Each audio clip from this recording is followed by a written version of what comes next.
And we're recording in 5, 4, 3, 2, 1.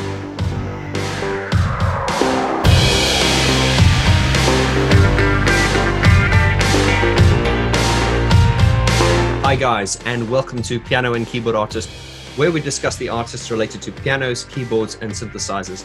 And this is part 2 of my exclusive mini-series, which is 40 years of Depeche Mode. And I'm delighted to once again, via Zoom, my special guest, the legend, Mr. Gareth Jones. Gareth, how are you, sir? Hi, Vaughan. I'm really good. Nice to see you again. Nice to chat. Good to see you. I see you've got quite a funky background there today. Yeah, I'm in my. I've been in France, as you know, for a couple 6 weeks working. So I'm still in quarantine. Today's my last day of my 2-week quarantine, and this is my back bedroom, little home studio, which I used to call Studio B, but I'm thinking about renaming it to Studio G now. Is that G for Gareth? Studio G for Gareth, G for Genius. I'm not sure which. All right, there we go, guys. So we've got Gareth Jones live from Studio G. Gareth, so, God, time flies. So when we had our interview at the Art Lab at yours, was at the beginning of September, you had just left to go to Brittany to produce Jan Tiers's new album. So tell us what you've been up to and, you know, where we've been since there. Well, that's an amazing record. Jan is a great friend and a treasured colleague and a musical genius. We've done a new piano record. I don't really want to talk too much about it because I don't want to steal Jan's thunder. I can only say that we had a lot of fun recording a whole bunch of pianos, and Jan's also great electronic music a genius and fan and a devotee, and we had a lot of fun with his electronic music setup in his Studio B. So and the record's extremely beautiful, and I'm extremely delighted and proud of it in my own humble way. So that was great. He's got a fantastic studio on the island of Ouessant, which is in the Atlantic Ocean off the west coast of Brittany, and I've been there many times now. And I also, whilst I was there, I finished off a record that I co-wrote in lockdown with my friend Emily, and that was a kind of a magical journey because it started off as me saying, would you like me to put a bit of modular synth on your new record? Because I mixed her first record, actually. She used to be called Tiny Feet. That's her artist name. And I mixed that record for her. And this is her second solo record. And the project kind of expanded and exploded in a super positive way. It was very much done for love and from the heart. And she kept sending me material, and I kept adding electronics and sending it back to her. And we both loved what we made, actually, and we got a record deal, which is I think the first time ever that I've worked with an unsigned artist and helped them to get a record deal. So that's amazing. I'm really pleased about that, and of course it's a expansion of my writing creativity, which I enjoy so much. The Jan Tiersen album, did you say it's fundamentally a piano album, or is there not much you can say about it at this stage? Well, I think if you've seen the Instagram, we've posted a little bit. It's piano and electronics. Okay. It's very piano-led. Jan had a wonderful success with a great album called Eusa, EUSA, which is came off the back of him touring all around the world playing his piano pieces. Mm-hmm. And he recorded that in Abbey Road, and I helped mix it in the art lab, actually, where you came to visit me. And this is not exactly part 2. It's a kind of the next installment of Jan's current voyage with piano. So, and what happened was the electronics arrived. The Studio B was built this time, which is Jan's modular synth studio, which is wonderful. And so we had a lot of electronics that we could use to essentially embed and accompany the beautiful piano pieces that he wrote. As I say, I was in awe because you sent me some video clips and I shared it with my community here, and the geeks were like, they were like drooling. It was one hell of a setup. So yeah, I mean, you've got me interested now, and I'm sure you've got the community interested as well. Any release dates on Jan Tiersen's new album? Yeah, Jan's record is on mute, and I think it's coming out about March or April next year. Oh, it's on mute, is it? Oh, wow. Yeah, Jan's been on mute for ages. Okay. How I met Jan, actually, my friend Daniel introduced me to Jan a long time ago when Jan was living in Paris, and because Jan was looking for someone to help him mix the album Infinity, which was his first album on mute, and that I think this is about 7 years ago maybe. And that's how we met, and we've become firm friends. And I'm, I've worked with him ever since. Wow. Well, as I say, please keep me up to date with that. Once it's released, I would really, really like to. As I say, I'll share it with my community here. And at the end of this video, Gareth, guys, stick around to the end of this video because we want to speak about Gareth's album, which was released on the 18th of September. It's called Electrogenic. It's available now on Bandcamp and all streaming sites. But we've got some very exciting news at the end of this video about Gareth's album and some other bits and pieces. But before then, let's get into the meat and bones of what you guys are watching this video for. And that is a subject that, Gareth, I suppose you've spoken about this so many times, so I will try and keep it interesting and ask hopefully questions that have not been asked before. It is your time with Depeche Mode, and we always talk about the Gareth Jones trilogy, or as you call it, Gareth, the Berlin trilogy. Yeah. And as I said to you last time, Gareth, not meaning to flatter you, I did a video once on Depeche Mode and all the producers that had produced their various albums, and it wasn't a competition. I was just talking about who the producers were. But it was funny. People always have their favorites, and it turned into a bit of a poll there. And basically, you and Flood are neck on neck as the most popular Depeche Mode producers of all time. So how do you feel about that? Well, I am delighted to be in such elevated company as my dear friend and colleague Flood, who's a complete wonderful genius. But we never forget that so much of this means that we were fortunate enough to work on the albums that connected so well to the fans and the public.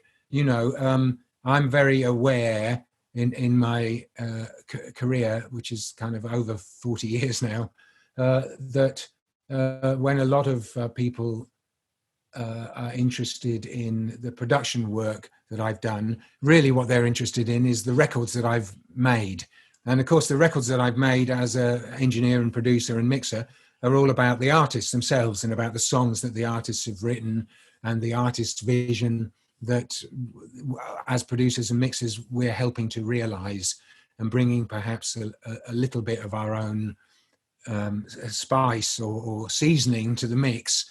But really, I'm delighted, of course. But I think really it's a statement about the fans' appreciation of the music itself and the records itself. So it's great. It's wonderful to have been associated with such beautiful records that have been so important to so many people. I think, Gareth, that's very sort of modestly put there, and I get where you're coming from. But I think both, it's a little bit like both aspects are equally important. It's a little bit like if you're a chocolatier and you make great chocolate, you want to give it to someone who can, make it look nice, mold it and put it in nice packaging, and because it's not only about the taste of the chocolate, it's also about the way it's presented. And so how's that for being quite philosophical? I'm not quite sure where you're going with this. So this is just the way my brain works. I say we're making a great curry. I was going, rather than a great chocolate, Yes, Southern Indian vegetarian curry. So I mean, even if, let's say, Depeche Mode were great chocolatiers, had they not teamed up with someone who can actually present the chocolate and, present it in its best way. So I think that to me is the best way I can explain it. But I was surprised when you corrected me. Let's starting off with Construction Time again. You were not the producer on that record. You were actually just the mix engineer on that record. No, I wasn't the mix engineer. I was the recording engineer and mix engineer. In fact, the credit I just moved to Berlin. Certainly, we mixed the record in Berlin. The credit I think I get is Tonmeister, which is a German term, and it actually is a proper professional term for people who have completed a Tonmeister course, which I'd never completed, but I really like the sound of that. The master of the sound, I think, we translate it like that. Yeah, Tonmeister, yeah. So Tonmeister. So we settled on that credit for me on that record, and very appropriate that was too. Okay, so it was, and then it was when we got to the next record, which was Some Great Reward. Then they decided they wanted you. That's when you stepped up as the producer. Well, yeah, that's when I asked if they'd take me on the team as a more creative. I plucked up my courage. Okay. And said, look, would it? How did they feel about taking me on the team as a co-producer on the project? And Daniel and the band were kind enough to, or kind enough, yeah, they were kind enough to agree to my request. And I guess it's a sign that they valued what I was doing as well, so they upgraded my status. Upgraded your status, that's great. And you showed me when I was in the art lab, was it, you got that disc, was it a gold disc? Was it for Everything Counts? I've only kept one of the many gold and platinum and silver discs that I've been lucky and fortunate enough to be awarded. But and I kept the first one, actually. It's Everything Counts. Yeah, it's a UK single. I think it's a silver disc. It's for a lot of records. It's on my website, actually. There's photographs of all the discs are on my website. I can't remember exactly how many records it is, but back in the 80s, of course, singles sold a lot. They did. And I think hundreds of thousands of singles. But more important than that, it was the first, industry accolade award that I had. And so I've kept it. It's tucked away below my modular synth table, isn't it? No, and I think I've often said that Depeche Mode were kind of, and I did a video recently called The Importance of Daniel Miller, because I think Daniel Miller is so important in their longevity. And I said that if Depeche Mode had signed to a major label in those early days, I don't think they'd be around, because I don't think a major label would allow them that artistic freedom, because Daniel allowed them to do that. They're very sort of like off the wall stuff. But coming back to Daniel, I think he was just brilliant in the way he marketed them, because I can't think of many bands in the 80s that did so well, in my opinion, with B-sides and remixes and things like that. In my memory, I mean, obviously it's a long time ago, and if you can remember the 80s, you weren't really there. But my memory of the B-sides was they always are like a lot of fun. They were always like super important, but many B-sides we recorded and mixed in a day, because we spend as long as we felt necessary on album tracks, or and singles, even longer, of course. But B-sides, it was suddenly a different energy was in place. Everyone was right. Today we're doing the B-side, and that would be a real kind of different kind of focused and channeled energy, and time limited. It's interesting.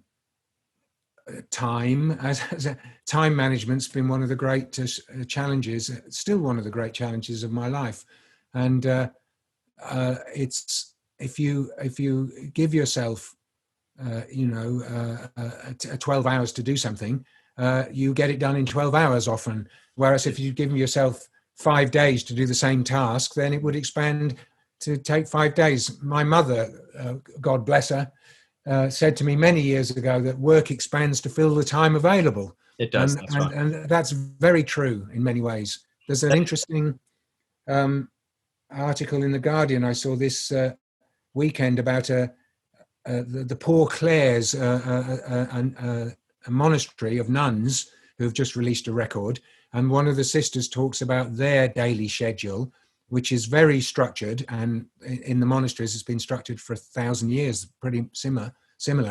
And she said one of the great things about the compartmentalization of time that she enjoys is if you've got 2 hours to do a task, you get on and do it in that time. Yes. So that you can then move on to reading or prayer or exercise or lunch or whatever it is. And that really struck a chord with me, especially because it's a musical project as well. So it's what I love about the chats with you, Gareth. There's always a bit of philosophy, and I've been talking a lot about what you've said, and I've been sharing it with a lot of people on my channel. Something that you've said that helped me a lot, and I was interviewing I've just interviewed David Brooks, who's one of Gary Newman's keyboard players for many years. He's trying to release an album at the moment, and he said to me, he said, "Vaughan, I can't finish it," and he's been trying to release it for ages. And I told him, I said, he has some words of wisdom, and I said, not my words, Gareth Jones.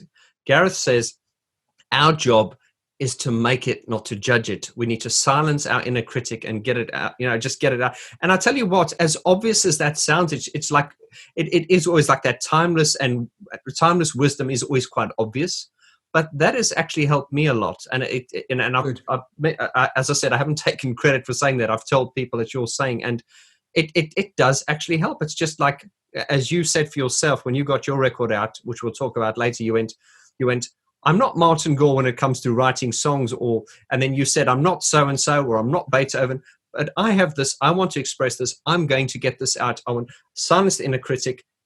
And that, as simplistic as that sound, that does help a lot, actually. And I'm not, of course, and I'm just channeling that. Yeah. Wisdom that I've got from some other sources as well. I'm not claiming that's an original insight, but living that insight has helped me enormously. It has. So great. Well, coming on to we're talking about B-sides now. I know you talked on one of the many Depeche Mode interviews you've done. What was the idea of the B-side, where it was a lot of fun? You could say the B-side analogy was almost like forgive the analogy, like the Stock Aitken Waterman. They used to, I believe they do a record in like a day. They'd write it in the morning, mix it, and then the mastering engineer would do it at the end of the day. It was like a 1-day turnaround. So with you guys, that was pretty much the theory for a B-side. It's probably made it a lot more fun. And I think this was something that got Alan Wilder really pissed off, was when you guys finished doing Stripped. Now, Stripped took a long time to mix, and then Not Tonight was done in a day. And of course, the Americans took that as the single. It really pissed Alan off. How long did Stripped take to mix? Was it really like 9 days or something like that? I don't know.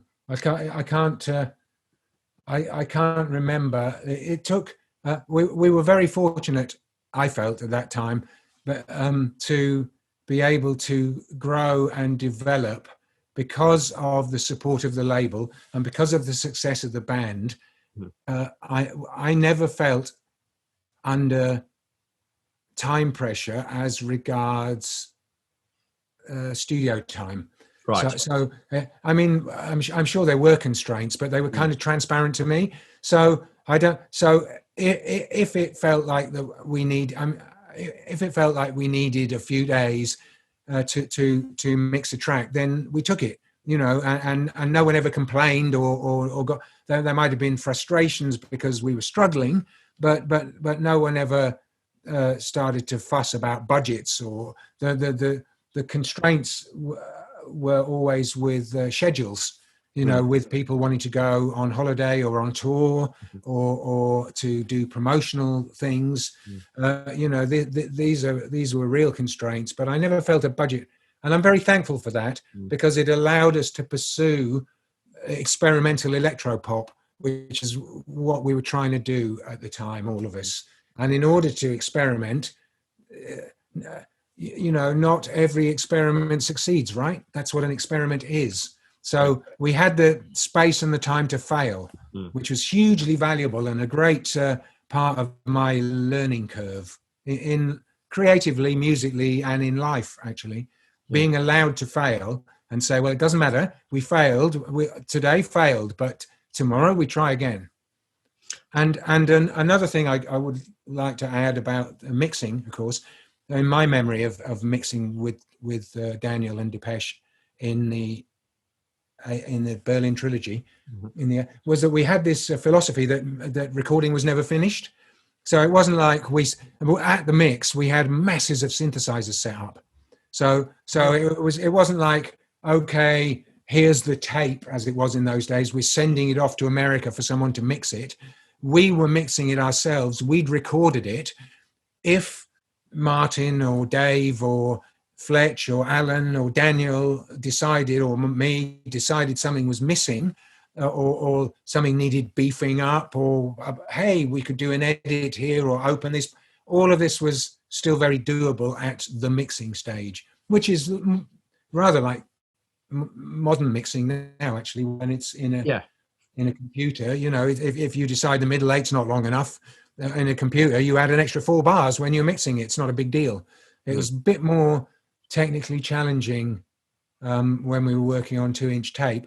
But anyway, that was part of the philosophy, Vaughan, that I just wanted to share, this idea that actually recording's never finished until it's mastered, really. So very often at mixing, we would still be recording. Rarely vocals, but possibly even occasionally a backing vocal might go on at the mix, you know. Right. Now that's very interesting. I've never heard that before. And, you know, the guys in this community, Gareth, there is nothing you can say that is of any insignificance. Every detail, they sorry, excuse the pun, they just can't get enough.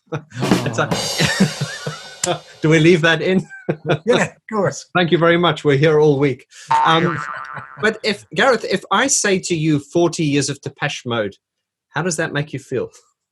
40 years.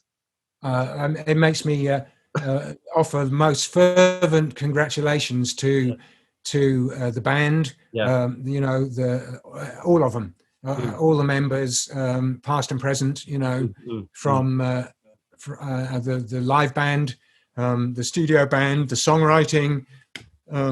It's just a fantastic achievement. You know, in fact, obviously we're very aware. I've been just talking to a French journalist about. I did a little bit of work with Indochine, a wonderful big French band at the start of this century.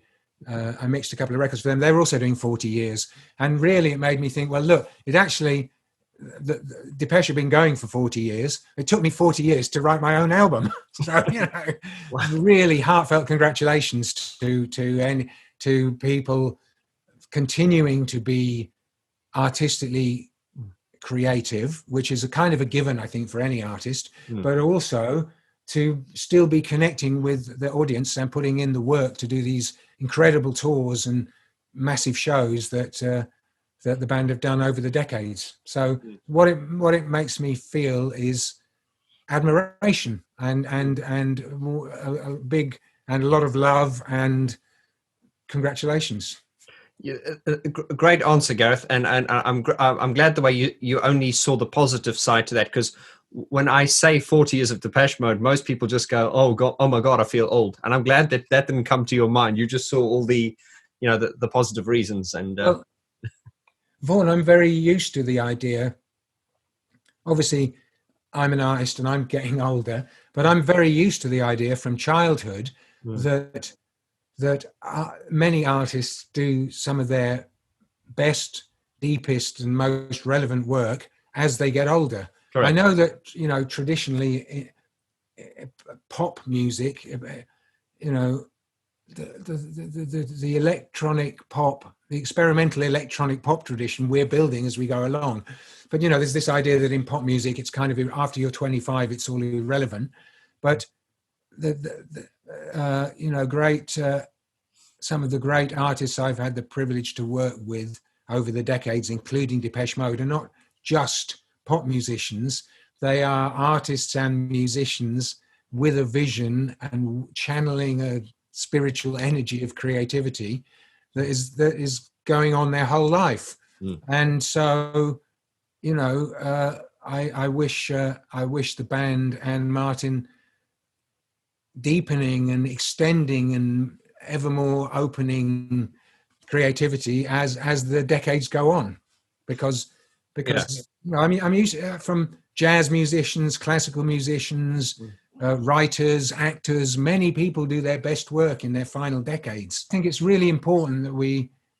Well, it's been very important for me. I've enjoyed so much late work from so many important artists in my life, brother. Well, this is something that is sort of like interesting, because if you look at like, okay, we don't, well, there's pop music, and I don't know about you, Gareth, but I just can't.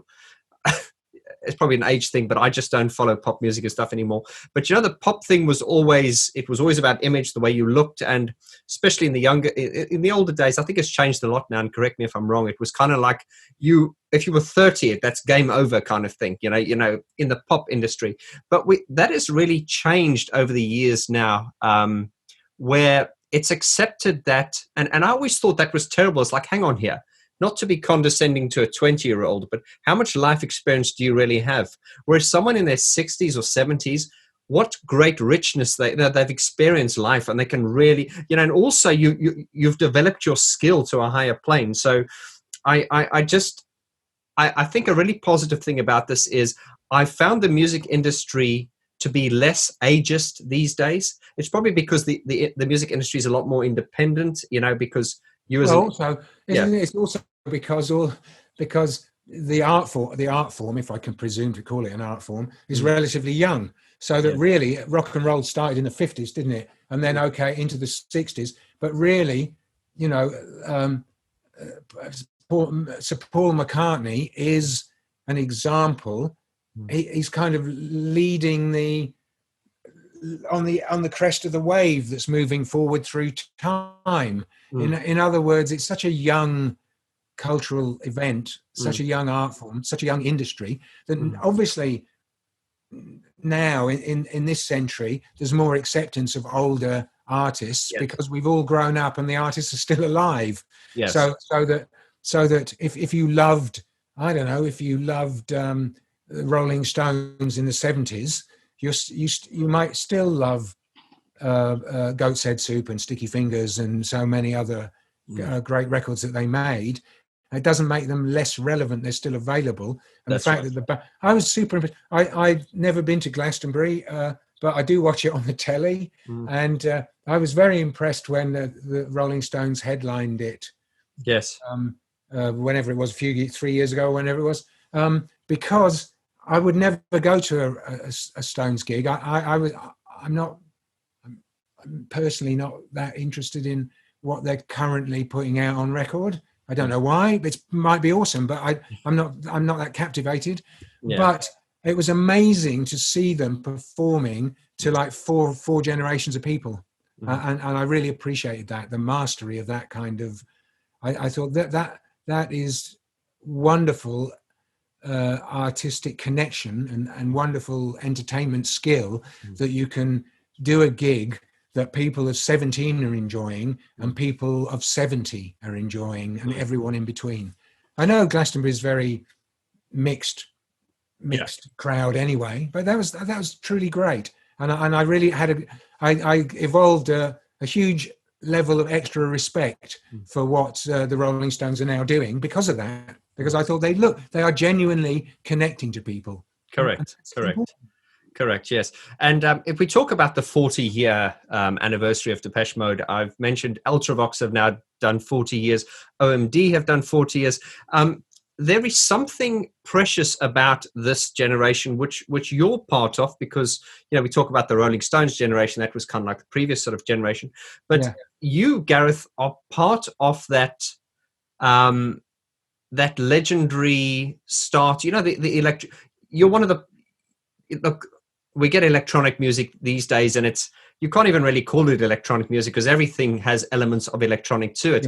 But you guys were like the pioneers. You were the guys who were doing it first. So this is why I found, you know, like with Brian Griffin that we interview on this channel, people are becoming so precious about that generation. You're part of it. Depeche Mode, you know, Daniel, the people that were there. And look, electronic music and all kinds of art form will go on, but you guys will always be the ones who kind of started it. And I think this is where people are becoming really precious and sentimental about it now.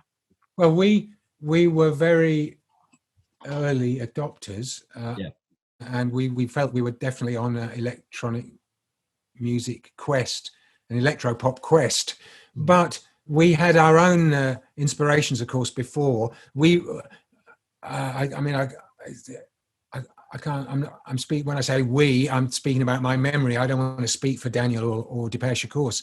And why would I? But I feel that we had our inspirations. We referred to Kraftwerk, for instance, as the grandfathers. Yes. In the early '80s, when we were working together on Construction Time. For us, we it's the whole of culture is built on what's gone before. Einstein is built on Isaac Newton's work. Isaac Newton's work is built on Aristotle's work, and we were very aware that Kraftwerk were trailblazers, and other the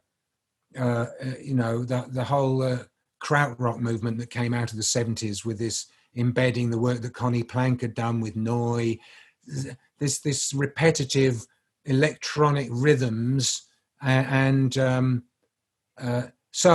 So I think it's fair to say that we felt we were continuing a tradition, and we were trying to do justice to the great work that had gone before. Of course, it's different. Depeche isn't Kraftwerk.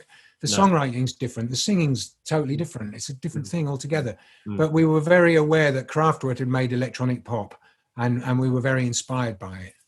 Well, I'm going to ask you this question. It's like, as I say, this is one of Brian's prints, and obviously that is the cover, isn't it? Is that one the actual cover? This is actually the Construction Time Again one, but this one is actually slightly different. It was taken 1 or 2 seconds before or after, so that's what makes it quite unique.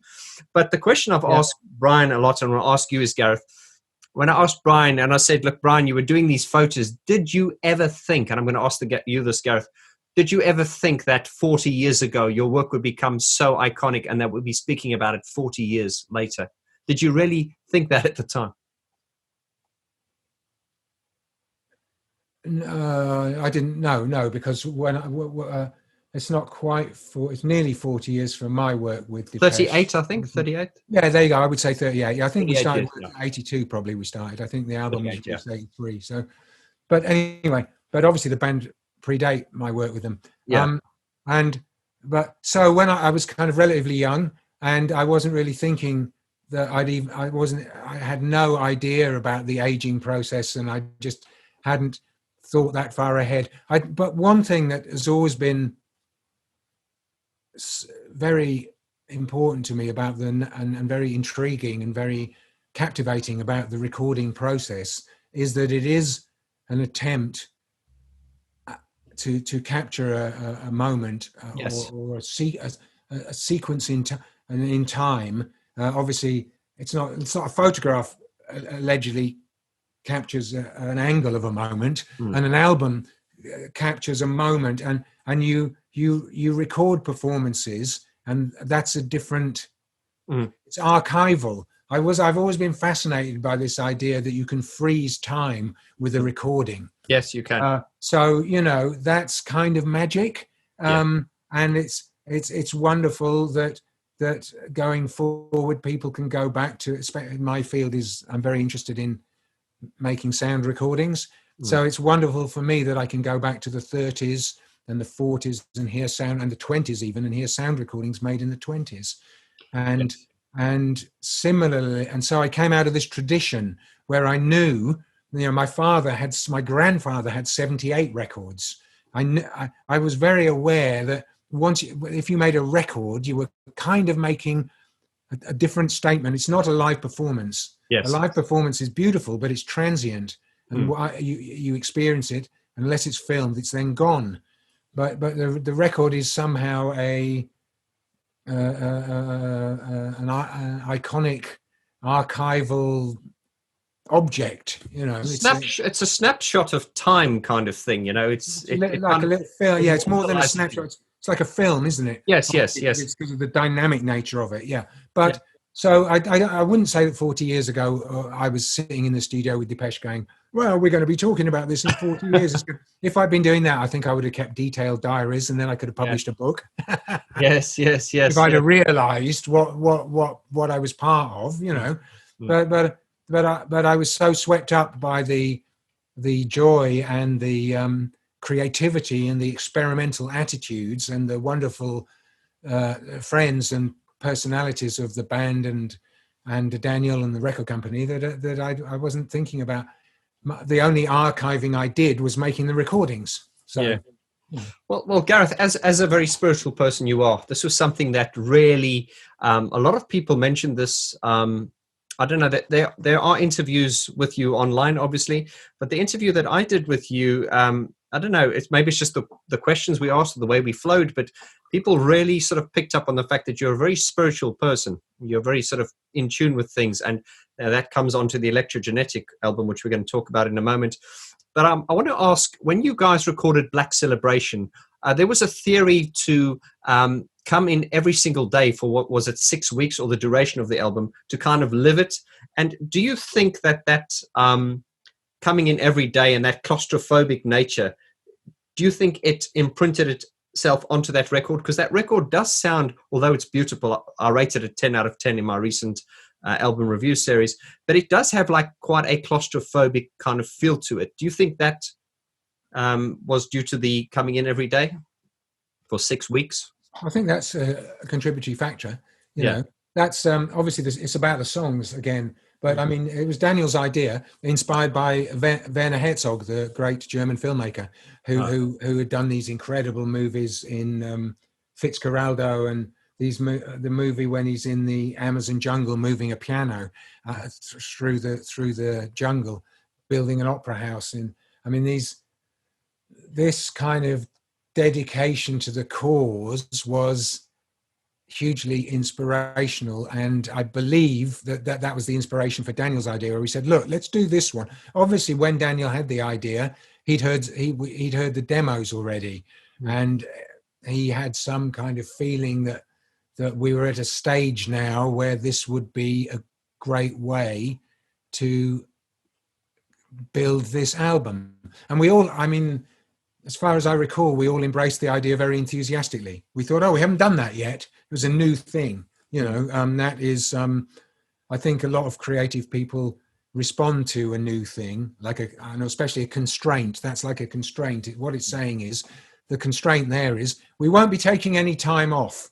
You know, of course, we went out to bars after the session, and you know, we had pizza at lunchtime, but it's not like everything was delivered to the studio. We didn't sleep in the studio. Oh yeah. But we did go to work every day from the start of the recording to the end of the mixing, and that certainly brought a massive intensity, and it made it fraught sometimes as well. Of course, tempers could be frayed. Sure. But you know, there was a lot of love and support inside the whole team for the songs, the project, the album itself, the spirit of Black Celebration, whatever it was. So I think we put up with we bought into the fraughtness of the lockdown. Really, it was like it was a lockdown. Yeah, and having said that, I never did it again afterwards. I think Daniel said in an interview, I think he said something like, "Oh, I think Gareth had enough of us by this point." And you seem to think, you joked as well. You said, "Oh, you thought they had enough of you," but I think that was natural. After that period of intensity, everyone left and went their own way. You know, that might be vacation, that might be the next project, that might be the health spa, that might be the bar, wherever everyone needed to then decompress, I suppose, after that. Well, Gareth, you're this is a Depeche Mode question, but it's also quite a personal question about you, because you're obviously a very spiritual person. So I'm going to ask this question I'm going to ask two questions in one go here. Were you as spiritual as you are now, or do you think you've become okay? Let's go back to Black Celebration period. Is the Gareth Jones in 1986 a less spiritual person than the Gareth Jones in 2020? And if you were to be producing the Songs of Faith and Devotion album, which I think was an album which nearly gave Flood a nervous breakdown because there was so much going on and there was so much tension. I'm wondering how you, being in the studio, would have dealt with that. Maybe being I'm not saying Flood's not a spiritual person, but how would you have dealt with that, if that makes any sense? Oh, that's two massive questions. I would say that I think we're all kind of I don't want to get too like Roman Catholic about this, but we're all kind of spirit made flesh. So in a way, we're spirits in a physical body, whatever you want to say. I certainly feel that creativity is a magical and fundamental force in the universe that long predates the arrival of humanity on the scene. And part of humanity's creative drive, which has so many aspects and faces, from programming, the technology that makes this camera work over Zoom to chat to you, to building a bridge, to building a nuclear bomb, to writing People Are People. They're all different aspects of creativity. So yes, I guess we all have an opportunity to tap into spiritual energy at any time. I was certainly far less evolved, if I can put it like that, in 1986, because I hadn't done the meditation work and the reading work and the self-examination work that I've enjoyed to partake in over the intervening decades. So I would never say that someone is not a spiritual person, but for me, when I look back, I was less evolved spiritually, perhaps. Hey, I was a lot younger and a lot wilder and a lot less able to deal with the emotional drives inside me than I am now. So I was the same person, but I was a different person. What is time, man? What is time? Well, that brings us nicely, Gareth, onto your album now, which is Electrogenic. Before we go to that, and thank you for your interest in Electrogenic, I appreciate it, Vaughan, as you know. Sure. But you did ask about the question about Songs of Faith and Devotion is not really a question, because it's one of those questions that I never ask, that are never helpful. It's a what if question. And what if I found that to be an unhelpful question to ask in my life. There are some other unhelpful questions. Another unhelpful question is why me? And the other one that I try to avoid is if only, because these are all things that are not to do with being here and being present. They're self-defeating, So, Flood did an amazing job on the two records he worked on with the band. The band were in a very different state. The band had grown up. Everyone, what I've realized as I get older is we've all got our own baggage, haven't we? We've all got our own issues. Everyone struggles with enormous challenges.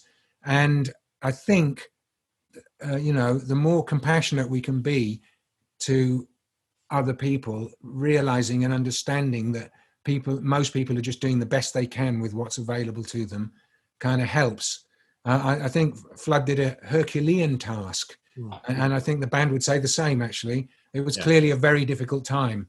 I would not for a moment imagine that I could have helped in any way or done anything anything better on any level than what the team did at the time. But as I said, it's a what if question, and so in a sense it's kind of valueless. We could say, what if I'd been born 20 years later? Anyway. Yeah.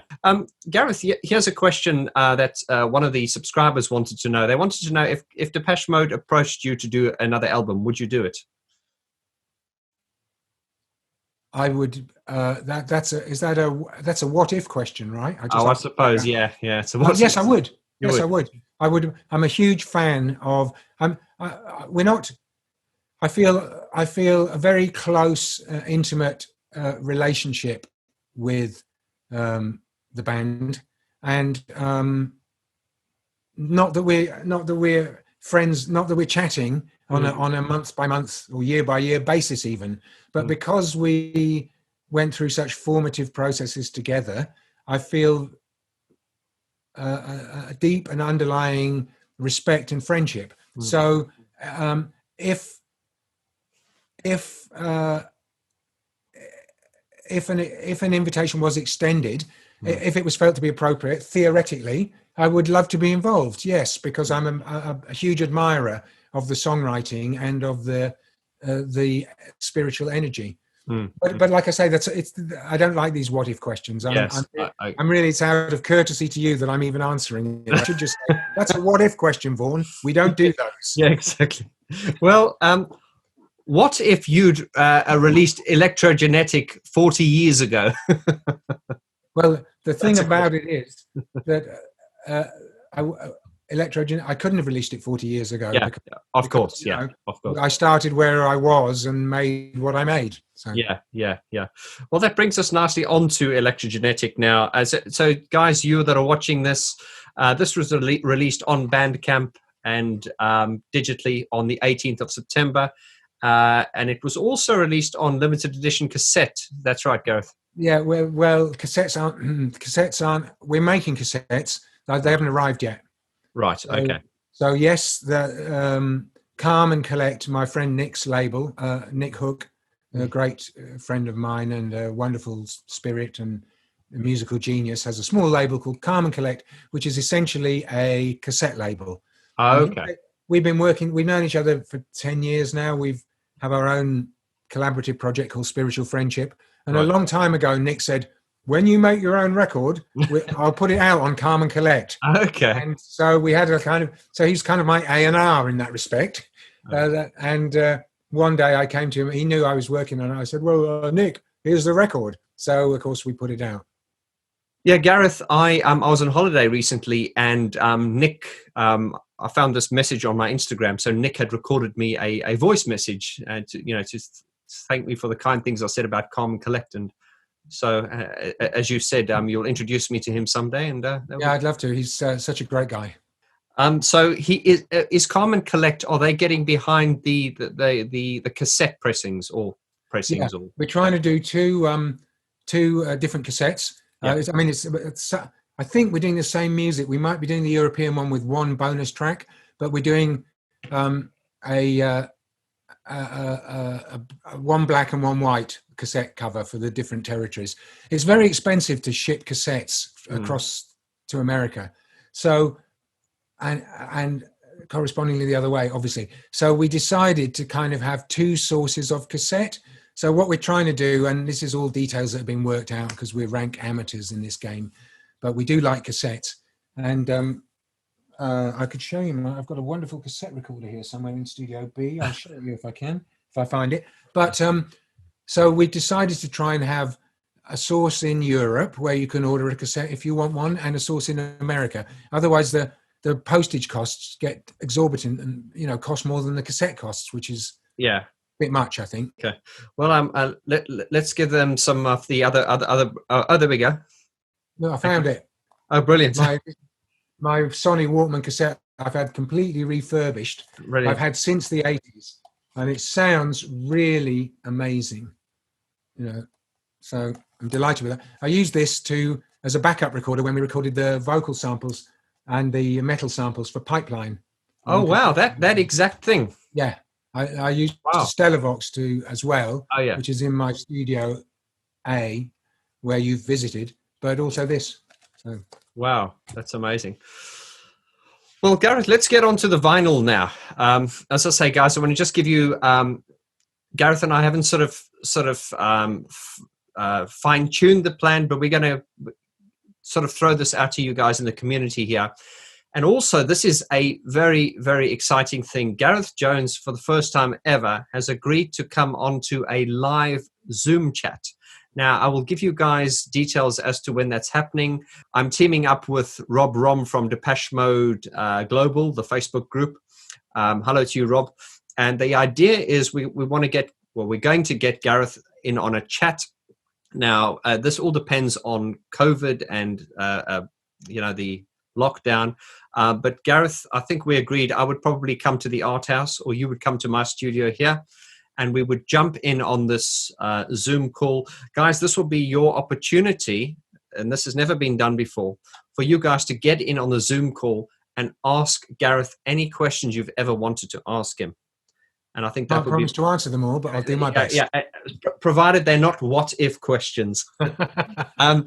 And then, guys, as I say, what Gareth and I have been talking about, my label, which is Agro Monkey Records, we want to get behind the pressing of some vinyls. Now, Gareth is old school. I'm old school. And one of the first things the questions I asked Gareth when I heard the Electrogenic album was, looking at the running time, it was like 39 minutes and 21 seconds. And I looked at that and I went, right, this is going onto vinyl. Gareth then said they had no plans to press vinyl. I said, I want a vinyl. Gareth said he wants a vinyl. What we're doing is we're going to release it on vinyl, guys. And we're going to ask you guys to get behind this. As I say, we haven't sort of tailored all the specifics, but we're going to ask you guys to get behind this and do a crowdfund. But all the information will come out on that live stream chat or the Zoom call, and I'll give you the information to that all later. Have I covered everything, Gareth? Yeah, I think so. You covered more than I expected, actually. So great. Yeah, I'm delighted. We had no plans to do vinyl because Carmen Collect is a cassette label. It was never been a vinyl label. Mm-hmm. And I'm delighted to have you come on board and help with this. And, really, I'd love to make a vinyl. And if there's interest there, for me, that's what this is all about, Vaughan. And that's what you've said to me all along. If there's interest, we'd love to do it. So I'm hoping that there's going to be interest. And in any event, if you're interested in me and my music, please check it out. Absolutely. This is not like a hard sale or a hard push for me, because I genuinely love the album. I think it's great. And then also, guys, this is something that's I'm going to be a little bit smug here and say this is a postcard I received from Gareth. Now, this is a postcard that Gareth, you've made this yourself. It's hand painted with. You've made this yourself completely. Yeah, it's watercolors. I love the medium. And I do a lot of watercolors. I have a little watercolor journal, and this is I made some big sheets and with watercolors inspired by my record, and then cut the sheets up into postcard size. I love the postcard format. It's analog. I'm old school. I like sending an analog postcard through the post, and so I made a few. And I was delighted to send you one, and I've shared one or two with Nick's got one in the post. I don't know. I'm sure Nick's not watching this, but if you are, Nick, look in the post box. It should be there by now when you get back from LA. Well, guys, fanboy alert! I believe this is one in the series. One of the first. There you go. Thank you. I'm so flattered. First one. Thank you. But guys, what we plan to do here is, and because this album is very personal to Gareth, God, it took him 40 years to make. Talking about what was that? What was you saying, Gareth? Don't judge it, just make it. Yeah, there you go. But anyway, this is a very personal album. It shows someone at the top of their game, a master of production. It's really a blast, a really, really great album. And then along with these postcards, as you guys can see, I'm holding mine up. And Gareth, if you hold yours up quickly, they can see that. Oh, okay. You've got the whole set there. But these are all individually painted. So the idea Gareth has is, and we'll talk about this later, guys, is Gareth has made the option available where you can actually buy one of these and he will actually send it directly to your house. I mean, this is, for the fanboys there to get a postcard, and it's handwritten. So the postcard is, as I say, it's hand painted, watercolor by Gareth. And then he actually hand writes some of the lyrics from the album. And like this one says, Vaughan George Unson, and it's got my address. And then he's written here, we know, we live, we love, we grow, we pray, we age, we fight, we die, all for nothing, for everything, together and apart, together and alone. And yeah, I'm going to start crying now. But yeah, those are the lyrics from the song I Cannot Listen To, which is Together Alone. So this is I don't know anyone who does this. I think this is a wonderful thing for a fan to receive something like this. So Gareth is going to make these available. We don't know how many, of course, because these are all done by hand, and we don't want you to get repetitive strain syndrome. Thank you, Vaughan. So really, it's I don't know where the idea came from. It came from above, I guess, where all the ideas come from. But I would love to share these, and you know, it's an encouragement. It's a thank you, really. It's a thank you for listening. Thank you for sharing. Right, details to that Zoom chat coming soon, guys. As I say, it will be done either here in my studio, or I will be with Gareth in the art lab, and your opportunity to ask Gareth anything you've ever wanted to ask him. And we will then give you the details for the vinyl pressings and when that's going to happen. So that's all very exciting, Gareth. Very, very exciting. Indeed, yeah. I'm looking forward to it. Right, Gareth, thanks so much, guys. I think we're going to cap it. So just to recap, Gareth Jones is going to be doing an exclusive Zoom chat. I will give you guys the dates. If you guys, in the meantime, can leave your comments in the description below, let us know what interest you have in a vinyl by Gareth Jones. Tell me what you've thought of Electrogenic. I'm sure a lot of you have listened to it. If you've not listened to it yet, do yourself a favor and listen to it. It's absolutely stunning. And Gareth, you've promised us that Electrogenic is actually like a brand, and you're looking to do another one. So this is kind of like the first of a series. So very excited about that. Yeah, I guess it's thank you. It's the album title, but it's also the project title as well. Gareth, really appreciate it. We'll be in touch. And as always, be safe and God bless you. Cheers, mate. God bless you too, brother. Talk to you soon. Bye now.